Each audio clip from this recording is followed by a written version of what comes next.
everyone, welcome to our channel and I hope you all are doing good. Well, अभी मैं हूँ Helsinki में और आज मैं बात करने वाला हूँ कि आपको अपार्टमेंट कैसे ढूंढना है अगर आप फिनलैंड में रह रहे हो तो. So this video is about how to find an apartment if you are living in Finland. So जैसे कि आपने मेरी पुरानी वीडियोस में देखा कि मैंने आपको बताया था कि how to find an apartment before coming to Finland.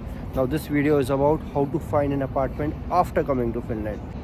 So without further ado, let's get started. Finland में अपार्टमेंट ढूंढने के दो तरीके हैं, एक है ओपन मार्केट और सेकंड है हाउसिंग कंपनीज़. ओपन मार्केट में क्या होता है कि लैंडलॉर्ड्स अपने अपार्टमेंट की लिस्टिंग वेबसाइट पे डालते हैं एंड अपने वो खुद ही जो हाउस रेंट होता है वो डिटरमाइन करते हैं और जो डिपॉजिट जो टेनेंट पे करेगा लैंडलॉर्ड को वो भी वही खुद ही डिटरमाइन करते हैं. नॉर्मली 2 महीने का होता है पर कुछ टेनेंट्स होते हैं कुछ लैंडलॉर्ड्स होते हैं वो 3 महीने का डिपॉजिट मांग लेते हैं, बट इन जनरल 2 महीने का डिपॉजिट होता है जहाँ तक मैं जितना भी मैंने देखा है. तो फॉर एग्ज़ाम्पल आप ये मान के चलो कि अगर आपने कोई अपार्टमेंट देखा है और उसका मंथली रेंट है 1000 यूरोस, राइट, तो उसका डिपॉजिट लगभग 2000 होगा या किसी का 3000 होगा. वो वेरी करता है बिकॉज ओपन मार्केट है तो लैंडलॉर्ड्स के पास फुल फ्लेक्सिबिलिटी होती है कि वो कितना रेंट चार्ज करेंगे और कितना डिपॉजिट अमाउंट उनको चाहिए. तो ये it's totally on them. Housing companies में ये होता है कि फॉर एग्ज़ाम्पल आपके अपार्टमेंट जो है उसका मंथली रेंट अगर 1000 यूरो है तो the deposit amount can be 1000 Euros या उससे कम भी हो सकता है. It totally depends on them.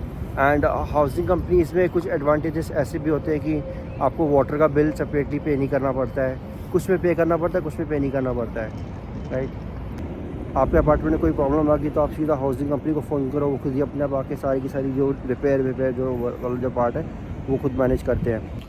Open market में ये फ़ायदा होता है कि अगर आपको ओनर से डायरेक्टली बात करनी है तो नंबर दिया होता है, आप ओनर से कॉल करो, बात करो और देन अगर अपने ओनर के हिसाब से जो है आप अपना जो है मीटअप जो है अरेंज करा सकते हो.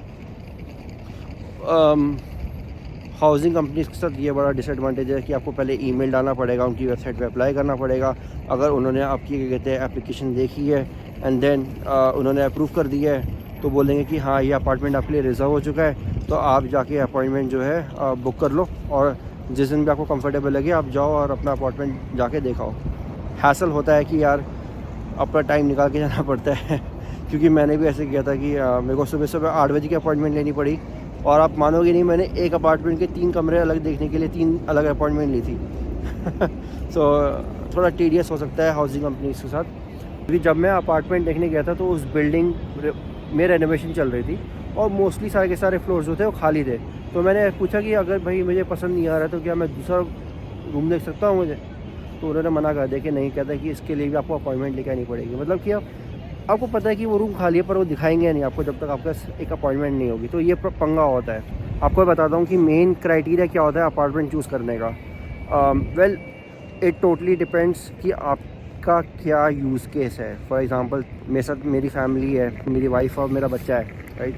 तो मेरी प्रायोरिटी ये थी कि जो अपार्टमेंट जो है बस स्टॉप के पास हो और बस स्टॉप के अगर पास हो तो और उसके ट्रेन स्टेशन कितना पास है उससे, राइट. अगर ट्रेन स्टेशन अगर वॉकेबल डिस्टेंस पे है तो ठीक है, वो लोकेशन प्रेफर कर सकते हो. क्योंकि मान लो अगर बस स्ट्राइक हुई थी कुछ दिन पहले फिनलैंड में तो मैं ट्रेन से ऑफिस आ रहा था, अगर ट्रेन की स्ट्राइक हुई तो फिर मैं बस से आया था. तो बेटर यही है कि आपके जहाँ पे भी आप लोकेशन ले रहे हो उसके आसपास एक ट्रेन स्टेशन हो या बस स्टॉप हो या ट्राम स्टेशन हो, जो भी आपको कन्वीनियंट लगे. सेकेंड थिंग इज़ अब आप देखो कि आपके आसपास जो है के मार्केट हो गया, एस मार्केट हो गया, लिडल है या कोई ग्रॉसरी स्टोर आपके आसपास है कि नहीं. बिकॉज कभी कभार क्या होता है कि यार इन केस ऑफ इमरजेंसी ज़रूरत पड़ सकती है. अगर आप बच्चे के साथ आ रहे हो तो देख लो कि डे केयर है कि नहीं आसपास. इवन दो वैसे बोलते हैं कि आप डे केयर के आसपास देखो अपने बच्चे का घर, क्योंकि आपको ही रिस्पॉन्सिबिलिटी लेनी पड़ेगी कि छोड़ने जाना पड़ेगा आपको एज अ पेरेंट.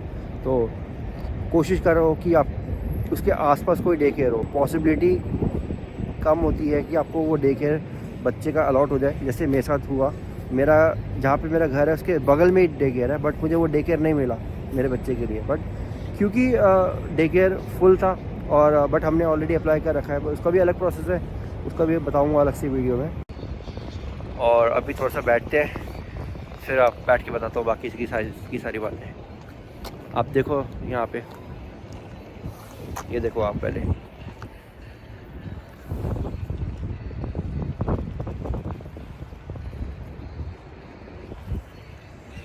है ना बढ़िया। चलो अब बैठते हैं, फिर बात करते हैं। नेक्स्ट थिंग इज़, अगर आप अपार्टमेंट ढूंढ रहे हो तो ये चेक कर लेना कि इसका जो वाटर बिल है आपके रेंट में इंक्लूडेड है कि नहीं है। काफ़ी अपार्टमेंट्स ऐसे होते हैं जिनमें वाटर बिल इंक्लूडेड होता है, और कुछ ऐसे होते हैं कि जिनमें वाटर बिल इंक्लूडेड नहीं होता, राइट। तो ये ज़रूर देख लेना, और कोशिश करो कि आपको अपार्टमेंट मिले जिसमें वाटर बिल इंक्लूडेड हो, क्योंकि वाटर बिल जो है वो पर पर्सन के हिसाब से होता है। अगर आपका रेंट 1000 यूरोज़ है एंड 20 यूरोज़ पर पर्सन का वाटर बिल है और 3 लोगों के लिए, देन द रेंट बिकम्स 1060। सो ये भी देख के चलना अगर आपको अपना बजट अच्छी तरीके से मैनेज करना है तो। नेक्स्ट थिंग इज़, आप ये ज़रूर देखना कि आप जिस भी अपार्टमेंट में जा रहे हो वहाँ पे कोई इंटरनेट प्रोवाइडर है कि नहीं है। बिकॉज क्या होता है कि अगर कोई अपार्टमेंट में अगर इंटरनेट कनेक्शन नहीं है और वहाँ पे कोई प्रोवाइडर नहीं है, आप लगवाते हो किसी का, तो that becomes more costlier for you. So all this is always better कि अगर आपको कोई भी पॉसिबिलिटी दिख रही है कि वहाँ पे अपार्टमेंट में मतलब डीएनए या एलिसा या तेलिया का इंटरनेट कनेक्शन है, ब्रॉडबैंड है, तो you should keep that in mind और उसको अपनी प्रेफरेंस लिस्ट पे डाल लेना। नहीं तो अदरवाइज़ जो है इंटरनेट का कॉस्ट बहुत महंगा पड़ेगा आपको। Next thing to watch out कि आपके अपार्टमेंट में वॉशिंग मशीन है या नहीं है, बिकॉज मोस्टली यहाँ पे जो बिल्डिंग्स होती है वो वॉशिंग मशीन देती हैं। एंड वॉशिंग मशीन वो बेसिकली कॉमन वॉशिंग मशीन वाला एरिया होता है, वहाँ पे आप अपना स्लॉट बुक करो और अपनी वॉशिंग मशीन उस पर्टिकुलर पीरियड के लिए यूज़ कर लो। एंड वॉशिंग मशीन वाला रूम होगा तो साथ में ड्रायर रूम भी होगा, तो वहाँ पे आप अपने कपड़े सुखा सकते हो। So try for that house जहाँ पे वॉशिंग मशीन हो, बिकॉज उससे आपका काफ़ी इलेक्ट्रिसिटी का खर्चा बच जाएगा और आपकी एक्सपेंस जो है, आपको नया वॉशिंग मशीन ख़रीदना पड़ेगा, उसका भी खर्चा बच जाएगा। तो मेरे ख्याल से मैंने सारे के सारे पॉइंट्स जो है वो कवर कर दिए हैं कि आपको कौन कौन से पॉइंट्स को ध्यान में रखना है अगर आप अपार्टमेंट ढूंढ रहे हो। अब मैं आपको बताऊंगा कि अपार्टमेंट ढूंढना कैसे है वेबसाइट में। अब हम चलते हैं डायरेक्टली लैपटॉप की तरफ। तो ये वेबसाइट है हाउसिंग कंपनी की और इसका नाम है कोडिस्टो। सबसे पहले इसको ट्रांसलेट कर लेंगे इंग्लिश में, यहाँ पे ऑप्शन दिया हुआ है। इस वेबसाइट की एक बेस्ट एडवांटेज है कि ये फिनिश में भी अवेलेबल है और ये इंग्लिश में भी अवेलेबल है। तो स्टार्ट करते हैं। यहाँ पे मैं यहाँ पे लिख लेता हूँ हेलसिंकी, और मैं एक स्टूडियो अपार्टमेंट देख रहा हूँ और एक 2 रूम अपार्टमेंट भी देख लेते हैं। सर्च पे जाएंगे तो यहाँ पे देखो प्राइस का इंडिकेटर भी है। तो सपोज करो कि अगर आपका रेंट, जैसे कि आपका बजट अगर है 850 से सेट कर लेते हैं और इसको कर लेते हैं 1091 यूरो का कर लेते हैं। एंड देन यहाँ पे सारे के सारे ऑप्शंस आ जाएंगे यहाँ पे, राइट। तो हम सबसे पहले देखेंगे कि ये वाला देख लेते हैं 973 यूरोज वाला। ये वीजेस लिंजा 4A है। Let's see this. तो यहाँ पे हम जाएंगे, यहाँ पे हेल्थ उसमें लिखा हुआ है फिनिश में, right click, translate to English कर लेंगे। एंड यहाँ पे सारा का सारा इन्फॉर्मेशन लिखा हुआ है, राइट। अब यहाँ पे देखो, यहाँ एक चीज है कि rent includes 50 megabits broadband internet connection. तो मतलब आपका रेंट इस अपार्टमेंट में इंक्लूडेड है, और यहाँ पे सिक्योरिटी डिपॉजिट है 1 महीने का, और वाटर फी भी सेपरेट नहीं है। तो ठीक है, it looks like a good deal to me. तो आपको बेसिकली 973 पे करना पड़ेगा एज अ मंथली रेंट, और आपको 973 डिपॉजिट पे करना पड़ेगा to get the keys. And इसका यहाँ पे इमेजेस भी यहाँ पे आती है, और यहाँ पे आप मैप चेक कर सकते हो। मैप बेसिकली घर का नक्शा है, ऐसा कुछ होगा। एंड ये किचन हो गया, यहाँ से एंट्रेंस है, ये आपका वॉशरूम हो गया, किचन इतना बड़ा है, और यहाँ पे हॉल है। उसका ओवरऑल इसका 439 मीटर स्क्वायर का दिया हुआ है, और यहाँ पे मुझे ऐसे कुछ बालकनी दिख नहीं रही है। और ये पूरा देखो बिल्डिंग का यहाँ पे आपको यहाँ पे लेआउट दे रखा है। आप यहाँ पे आपको मतलब आपका कुछ इस तरह से इस जगह पे होगा। ओपन मार्केट की वेबसाइट है बुकराओ भी। यहाँ पे ये वेबसाइट ऐसे खोल लोगे, यहाँ पे इसमें ऑप्शन भी दिया हुआ है कि आपको अगर इंग्लिश में ट्रांसलेट करना है, इस फ्लैग पे क्लिक करोगे तो ये पूरा ट्रांसलेट हो जाएगा इंग्लिश में। एंड देन सपोज करो सेम चीज हम सर्च करेंगे हेलसिंकी का, राइट। मैंने यहाँ पे हेलसिंकी की लोकेशन डाल दी है। एंड मैं 1 रूम का सर्च करता हूँ, मेरा रेंट यही होगा यहाँ पे 750, और मैक्सिमम रेंट मैं 1090 लेके चल रहा हूँ। एंड ये 818 अपार्टमेंट्स यहाँ पे दिखा रहा है, राइट। अब कम हो गया है।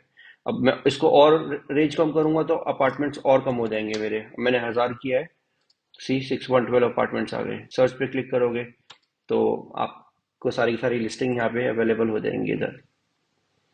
ये ओपन मार्केट की वेबसाइट है, पर हाँ, मैं आपको एक चीज़ और बताना चाहता हूँ कि ओपन मार्केट की वेबसाइट्स में हाउसिंग कंपनीज भी अपनी एडवर्टीजमेंट्स डालती हैं।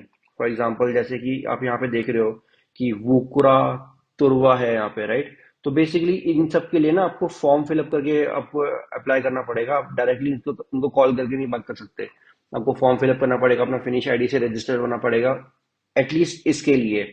और आपको स्ट्रॉन्ग आइडेंटिफिकेशन चाहिए होगा इन वुकरा तुरवा टाइप की एप्लीकेशंस के लिए। बट कोडिस्टो के लिए आप you don't need to have a strong identification. अपना अकाउंट बनाओ और अपना अपार्टमेंट के लिए आप रजिस्टर कर दो, अप्लाई कर दो। अगर कोई रिप्लाई आया कि आपको अपार्टमेंट के लिए सिलेक्ट कर लिया, आपके लिए शॉर्टलिस्ट कर लिया, then you need to go and visit them, जैसे मैंने आपको पहले बताया था। एंड ये सारे के सारे टिपिकली ये सारे के सारे हाउसिंग कंपनीज के नॉडी स्टूडियोज का अपार्टमेंट, ये देख लो। और ये सातों का है, ये ओवीवी असुंतो पालवेलुत का है। ये सारे के सारे हाउसिंग कंपनीज के ही हैं। इसका मैं श्योर नहीं हूँ, मुझे लग रहा है कि हाउसिंग कंपनी का नहीं होगा, बट ये भी मुझे लग रहा है कि हाउसिंग कंपनी का ही है। 35.9 मीटर स्क्वायर का अपार्टमेंट है, 838 यूरोज का। इस पे जाके देखेंगे कि ये क्या है, क्या क्या है इसमें, क्या क्या चीजें मिल रही हैं। तो ये लोकेशन का नाम हो गया। तो ये फिनिश में है, इसको मैं ट्रांसलेट करूंगा इंग्लिश में। अब यहाँ पे सच तो यहाँ पे कुछ बता नहीं रखा, बट यहाँ पे देखते हैं क्या है। 35.9 मीटर स्क्वायर का अपार्टमेंट है, 7th फ्लोर है। 5123 मीन्स 1 मई को खाली होगा ये अपार्टमेंट। 838 यूरोज पर मंथ का आपका रेंट है और डिपॉजिट आपको 1600 यूरोज के आसपास देना पड़ेगा। Along with this it has 14 euros पर पर्सन पर मंथ का वाटर बिल। तो ये मुझे ऐसा लग रहा है कि ये प्योरली हाउसिंग कंपनी नहीं है, बिकॉज क्योंकि ये इवन दो ये वुकरा तुरवा है, तो वुकरा तुरवा इज लाइक वुकराओ वो भी की पेरेंट साइड है, काइंड ऑफ थिंग। क्योंकि इसके लिए आपको स्पेशली आपको फिनिश आईडी चाहिए होगा। तो आई एम प्रिटी श्योर कि ये प्राइवेट ओनर और लैंडलॉर्ड की अपार्टमेंट की लिस्टिंग है, बिकॉज इसमें डबल द रेंट है, राइट? तो अगर इसमें क्या होता है कि प्राइवेट ओनर्स अपनी लिस्टिंग डालते हैं एंड देन वो ये लोग वेबसाइट में मतलब दिखाते हैं ऑल। तो ये बेसिकली प्राइवेट लिस्टिंग मिल गई मुझे। तो 838 यूरोज पर मंथ है, डिपॉजिट 2 महीने का है, 14 यूरोज पर मंथ पर पर्सन है। एंड पेट्स अलाउड नहीं, स्मोकिंग अलाउड नहीं है। पर यहाँ पे हीटिंग रेनोवेशन का ये पूरी हिस्ट्री दे रखी है कि कब कब हुआ था, क्या क्या नई चीज हुई थी। स्टोरेज फैसिलिटीज में देख लो, अब सेलर रूम है और लॉन्ड्री रूम है, सोना है, आउटडोर इक्विपमेंट स्टोरेज होता है। नॉर्मली हर बिल्डिंग में ये होता ही है, बट ये कभी कभार किसी कुछ बिल्डिंग में ऑप्शनल होता है यहाँ पे। और ये सर्विसेज नियर बाय बता रखा है कि बस स्टॉप है 84 मीटर्स दूर है, के मार्केट दूर है, एलप्पा कितना दूर है। तो आप इससे आप चेक कर सकते हो कि आपको कितना दूर चाहिए, कितना पास नहीं चाहिए आपका अपार्टमेंट। और उसकी के बेसिस के ऊपर यू कैन डिसाइड। इसी में हम सातों का भी देख लेते हैं, बिकॉज सातों की वेबसाइट जो है that's a purely a housing company. अब आप यहाँ पे थोड़ा डिफरेंस देखना है। यहाँ पे ये 969 यूरोज का है, बट ये तो मैंने ऐसे ही रैंडमली उठा लिया है। हाँ, इसमें ऐसा कुछ बता नहीं रखा कि इसमें अपार्टमेंट में और क्या मिलेगा, बस इतना ही है, राइट? तो अगर आप देखोगे कि इस पे जाओगे, अप्लाई फॉर दिस रेंटल पे क्लिक करोगे, तो आपको खुल जाएगी सातों की वेबसाइट। अब ये एक प्योरली हाउसिंग कंपनी की वेबसाइट है, मैंने एग्री कर लिया प्राइवेसी पॉलिसी को। ये टाइम लगा रहा है, सेट कर लेता हूँ। यहाँ पे फिनिश है, इसको यहाँ पे मैं क्लिक करूंगा ईएन पे, तो आपको थोड़ा अंडरस्टैंडेबल होगा। 929 यूरोज का है, वाटर रेट इतना है। स्टूडियो अपार्टमेंट है बेसिकली, ये 36.5 मीटर स्क्वायर का, available from 1 June obviously. Elevator है, और ये हाका नियमी लोकेशन पे है। तो हाका नियमी लोकेशन भी अच्छी लोकेशन है। ब्रॉडबैंड का देख लो, यहाँ पे देख लो, पेंटिंग गेट मिला हुआ है, ड्राइंग रूम है, अपार्टमेंट स्टोरेज है। शो मोर पे जाएंगे तो आउटडोर स्टोरेज रूम भी और बेबी कैरेज, अपना स्टोरेज जो है बच्चे का, यहाँ पे स्टोर कर सकते हो। सोना नहीं है, बालकनी है, एंड या और यहाँ पे ये सारी की सारी फैसिलिटीज इस अपार्टमेंट में मिल रही हैं। एंड यहाँ पे देखो, यहाँ पे क्या मेंशन किया हुआ है, रेंट 929 यूरोज पर मंथ। अब यहाँ पे इसमें बोला है कि 0 यूज बोल रखा है रेंट सिक्योरिटी, बट इसने बोला है कि मिनिमम 1 मंथ रेंट। तो बेसिकली आपका डिपॉजिट जो है इस अपार्टमेंट में 1 महीने का डिपॉजिट है, विच इज 929 यूरोज। तो आपको 929 यूरोज पहले देना पड़ेगा ताकि आपको चाबी मिल सके। फिर उसके बाद फिर आपको जब आप यहाँ पे अपार्टमेंट में शिफ्ट हो गए, तो आपको फिर मंथली रेंट जो है 929 का देना पड़ेगा। मैं एडवर्टाइज नहीं कर रहा, मैं बस आपको ये बता रहा हूँ कि ऐसा सिस्टम होता है यहाँ पे। और हाँ, एक चीज और, स्मोकिंग भाई अलाउड नहीं है आपके अपार्टमेंट के अंदर।